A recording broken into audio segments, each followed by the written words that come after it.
Ginamit ng isang ina sa Samar ang social media para po may pampagamot sa anak na may sakit para bigyan po ng mukha ang balita. Mobile Journal, Yeda Pascual.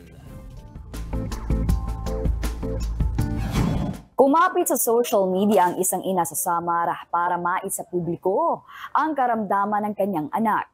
Ang kanyang kikitain o monetization gagamiting pangpagamot.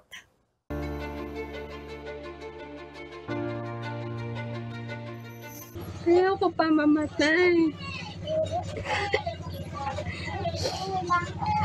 Basta pagod na ako. Idinaan na lang ni Rose sa iyak ang iniindang sakit na aplastic anemia. Pebrero ngayong taon lang nang madiagnose siya sa karamdaman. Isa itong kondisyon kung saan tumigil na ang katawan sa pag-produce ng panibagong blood cells. Dahil dito, mabilis kapitan ng infection at uncontrolled bleeding ang 19 anyos na pasyente. Kung namamayat na po siya ng namamayat, napansin ko siya, pusputla po siya. Yun lang, hindi po talaga agad nakita yung sakit niya.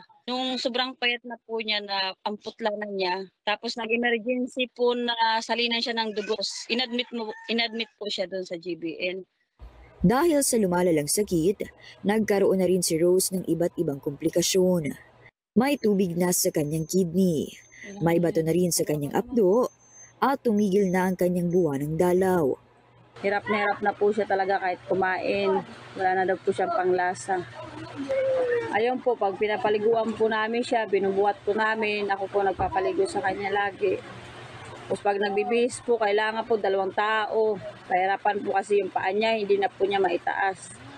Kwento ni Nanay Teresa ina ni Rose, talagang mahirap ang kanilang sitwasyon.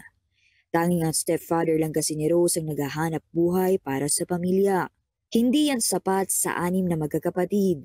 Walang choice ang ilaw ng tahanan kundi dumiskarte.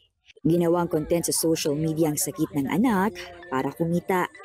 Kaya po nagpo-post po ako para kahit po paano yung mga gusto pong magbigay kay Rose kasi lahat po ng sabihin niya kailangan po na yung bilhin dahil nag-iiyak po siya pag hindi niya nakain. Pero ang diskarte ni nanay hindi pa rin sapat. Lalo't lumuwas sila mula sa Samar papuntang Pampanga para magpagamot. Sana po tulungan pa siya ni Lord, bigyan pa siya ng isang pangalawang buhay na madugtungan pa yung buhay niya kasi hirap na po siya eh. Si Rose nagbabaka sakaling lingunin ng kanyang tunay na ama na nang iwan noong siya pa ay paslit.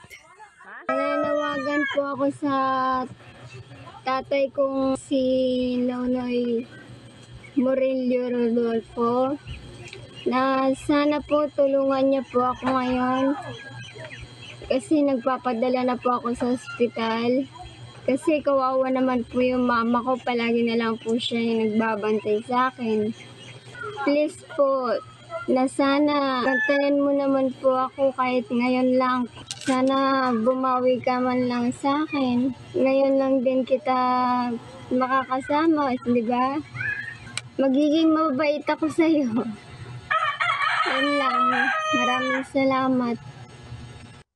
Ako po si Mobile Journal Yeda Pascual, nagpapaalala na ang bawat may karamdaman ay kailangan din ng kalinga.